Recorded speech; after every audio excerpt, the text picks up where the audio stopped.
Mas quer que eu faça esse caminho rapidamente até a oportunidade do EMAI? Como que você... Como é que eu cheguei lá? Você decidiu, então, que seria... que queria seguir com a música quando? Então, aí, né, quando eu comecei a tocar, a minha inspiração principal era as bandas de rock nacional. A Legião Urbana, Barão Vermelho, Titãs, Paralamas de Sucesso, né? E a minha ideia era fazer aquilo ali. Inclusive, a primeira banda que eu montei tocava rock nacional. E com o Rodrigo e outros músicos, né? E tal. Depois eu montei uma banda que já foi uns 2 ou 3 anos depois. Eu comecei a estudar. Eu estudei na Rio Música, né? Eu comecei do mesmo caminho que você fez de ir buscando mais conteúdo, né? E mais informação. Era muito difícil naquela época, né, cara? Não tinha internet. Aqui as pessoas hoje estão mal acostumadas, né? Então, tipo assim, a informação que a gente tinha, de rock, que era o meu caso, era a cópia da cópia da cópia de algum método ou de uma fita de videocassete, né? E era o que tinha e tirava leite de pedra, né? Quando eu consegui o método do speed picking do Gambale, cara, eu fiquei uns 8, 9 meses estudando só aquilo. E hoje em dia o cara, sei lá, baixa na internet, né, 1000 métodos e não estuda nenhum, porque tá tudo ali na mão, acaba não focando em nada, né? Mas é bem diferente quando a escassez te faz crescer, né, cara, e focar. Mas só bem um parênteses, que também todas essas, né, esses perrengues de xerox da xerox, a fita que é cópia da cópia da cópia. Mas eu me lembro que quando eu comecei a estudar em Niterói, depois também estudei no Rio. Eu lembro até que uma vez eu fui estudar numa escola no Rio, cara, não lembro qual era o nome da escola, que quando eu cheguei lá com 16 anos, o cara olhou pra mim e falou assim, eu sou de Cabo Frio e tal. O cara, tua mãe é maluca. Sim. Enfim, ela comprou a ideia aí. Mas eu me lembro que eu pegava uma fita cassete do Walkman, né, cara? E eu ficava gravando, eu fazia uma fita só com solos das músicas. Você chegou a fazer isso? Sim. Só solo. Não tinha música, era só solo. E eu acho que é uma experiência legal pra contar pra galera. Por que eu acho que essa nossa época tinha suas vantagens? Porque, cara, eu ouvia tanto os mesmos solos, eu já solfejava os solos, que quando eu chegava em casa para tirar o solo, era muito mais fácil. Né? Então, assim, era um trabalho que às vezes era menos acessível, mas de muito mais valorização do que tinha, né, cara? Sem dúvida nenhuma, cara. Eu tô falando, eu lembro até hoje várias frases dessa do Gambale que eu aprendi há mais de 30 anos atrás. Até hoje você usa? Algumas sim. Porque vai para algum lugar no seu subconsciente ali. O acervo. Porque você ralou muito em cima daquilo, né? Mas, enfim, era esse tipo de informação que a gente tinha. E eu fui buscando outros professores. Vinha a Rio Música, eu tive aulas com Rômulo Thompson, que é um cara da pesada, né? Que foi um excelente professor que eu tive na época, lá em Niterói, antes até do Rômulo, antes aqui da Rio Música. Eu tive aulas com o Sérgio Chiavasori, que hoje em dia toca com o Gilberto Gil, toca com o Oswaldo Montenegro. E ele me ensinou muito de harmonia, de música em geral, cara, o Serginho, né? E eu sou muito amigo dele até hoje, tenho contato muito, muito próximo, né? E eu fui fazendo o meu melhor no que eu podia ali. O lance, assim, professor de rock não tinha, cara. Não tinha professor de rock. Assim, os caras que tocavam rock bem, por exemplo, o Paulinho Guitarra, né? Que é um cara ícone lá em Niterói. Até vi que o Ricardinho Marins esteve aqui e comentou do Paulinho. O Paulinho era um monstro na guitarra, rock e tal, mas era um cara que ele aprendeu ouvindo disco, cara, com certeza, assim, porque eu já conheço, sei como é que é. E, cara, o cara não pode ensinar uma coisa que ele não aprendeu formalmente, né? Ele não teria, provavelmente, meios de ensinar aquilo ali. Eu tenho um amigo em comum que chegou um dia para ter aula com o Paulinho, e ele falou assim, cara, você faz o seguinte, você toma... Deu para ele um método, vou te prestar esse método aqui de harmonia, na época, né? E toma esses discos aqui e se vira e vai estudar isso aí, que foi o caminho que eu fiz. A aula dele foi essa, foi a primeira e última aula, né?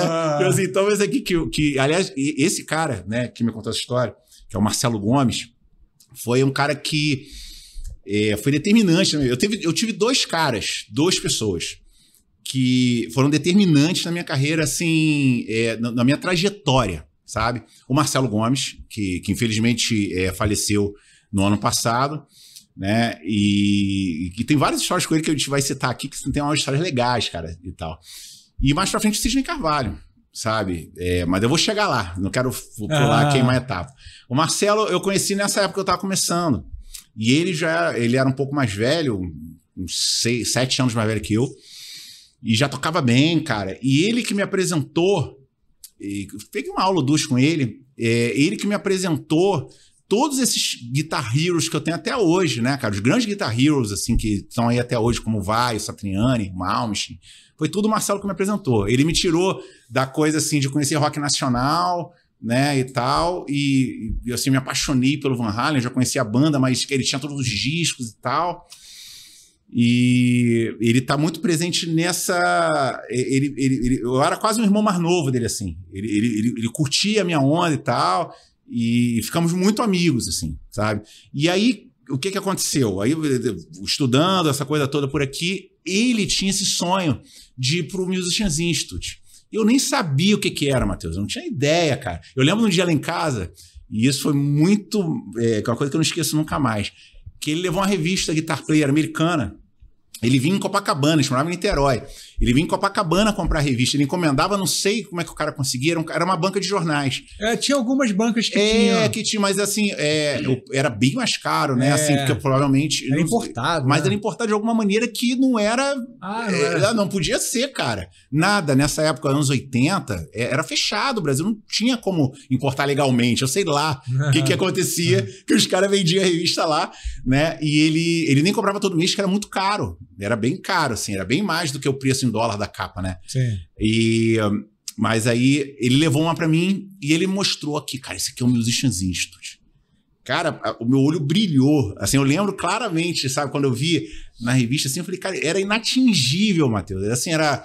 Porque assim, a gente não tinha nada nem... Hoje em dia há grandes escolas aqui no Brasil, há grandes métodos, há um intercâmbio, cara, há toda uma coisa que naquela época a gente não chegava nem perto, assim, de nada que eu vi na revista ali, de estrutura, né, os professores que estavam lá. Os professores, exatamente, cara. Eu não conhecia os professores ainda, né? Depois eu vim ver o Scott Henderson, dava lá, mas enfim, só de ver as fotos, ver as artes, ver a fachada do EMAI, eu falei, caramba, cara. Ele falou, cara, vamos... Porque dizia lá que tinha um número de telefone, na época não tinha e-mail, não tinha nada, para ligar para eles mandarem o catálogo. O catálogo da instituição, né? Então você chegou a receber. Então, aí ele lá de casa, aí ele me perguntou, cara, será que eu posso fazer uma ligação internacional? Cara, ligação internacional, nessa época, era uma fortuna e tal. Eu falei com meu pai, falei, cara, será que... Né, ele explicou, olha, vou ligar, vou para poder pedir para eles mandarem pra gente o catálogo. Aí o pai falou, pode. E aí ele ligou, cara, e o inglês dele era macarrônico na época, assim, cara. E ele conseguiu se fazer entender. Passou o endereço, né, lá da minha casa, e, sei lá, um mês depois chegou lá o catálogo. Meu irmão, quando chegou o catálogo, aí foi um choque a mais, né? Porque na revista já era impressionante. Eu tenho até hoje guardado. Eu sou muito de guardar essas coisas mais marcantes da minha vida, né? Eu tenho uma caixa lá em casa com todas essas coisas. Aí tá lá o catálogo de 1990 para 91. A gente acabou indo em 91.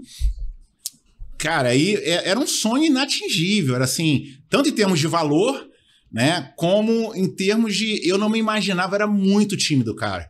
Eu não me... Assim, naquela época eu não estaria na sua frente aqui conversando, eu ia travar. Eu era o cara ali que não ia na escola, eu não ia no quadro negro para fazer um trabalho, então, sabe, era muito tímido.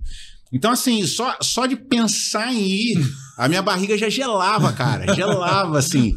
Mas, ao mesmo tempo, cara, né, eu era garoto, né, fica aquela coisa meio, cara, e ser, né, ficava com aquela... E você não conhecia ninguém que tinha ido? Não, nada, cara, conhecia que já nada. Porque nessa época já tinham ido vários brasileiros. Sim, mas o Nelson tinha ido. Eu tinha 15 anos, Fernando cara. Vidal. Não tinha. Porque não tinha também como você saber disso, cara.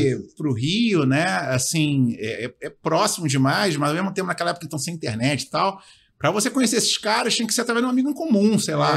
Não tinha, sabe? Não era tão simples de...